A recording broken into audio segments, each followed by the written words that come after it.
வணக்கம். அனைவருக்கும் மகளிர் தின நல்வாழ்த்துக்களை தெரிவிச்சுக்கிறேன்.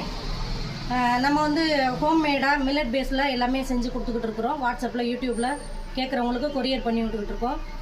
அப்புறம் நம்மளையும் மதித்து ஒருத்தர் வந்து இன்றைக்கி ஒரு சேனலில் பேசுகிறதுக்காக கூப்பிட்டுருந்தாரு. நம்ம அந்தளவுக்கெல்லாம் ஒர்த்து இல்லை, எனக்கு அந்தளவுக்கு எதுவும் தெரியாது. இருந்தாலும் என்னையும் மதித்து கூப்பிட்டாரு. அதுக்காக அவருக்கு ஒரு நன்றியை தெரிவிச்சுக்கிறேன். நம்ம சின்னதாக இந்த மாதிரி பிஸ்னஸ் பண்ணிக்கிட்டு இருக்கிறோம். இடையில ஸ்டால் போட்டுக்கிட்டு இருக்கிறேன். இன்றைக்கி ஒரு இடத்துல ஸ்டால் போட்டிருக்கிறேன். அது எங்கேன்னு போய் பார்த்துட்டு வந்துடுவோம். இந்த ஸ்டால் எங்கே வச்சுருக்கேன்னா, மதுரையில் அரசரடியில் ரயில்வே கிரவுண்டுக்கு முன்னாடி என்ட்ரன்ஸில் தான் வச்சுருக்கிறேன். நம்ம என்னென்ன செய்கிறோமோ எல்லாமே கொண்டுட்டு போயிருந்தேன். வரகு பொங்கல் மிக்ஸ் வச்சுருந்தேன், அடை தோசை மிக்ஸ் வச்சுருந்தேன், மற்றபடி லட்டெல்லாம் வச்சுருந்தேன். இங்கே ஹெல்த் அவேர்னஸ் இருக்கிறவங்க நிறைய பேர் வருவாங்க. அதனால தான் இங்கே செலக்ட் பண்ணி அங்கே போய் வச்சுருக்கிறேன். ஈவினிங்கு வைக்கலான்னு ஒரு ஐடியா இருக்கேன். அப்புறம் ஒரு சிலர் சொன்னது வந்து, எங்கம்மா இதெல்லாம் வாங்கி கொடுத்தா வீட்டில் இருக்க லேடிஸ் செய்யணுமே அப்படின்னாங்க.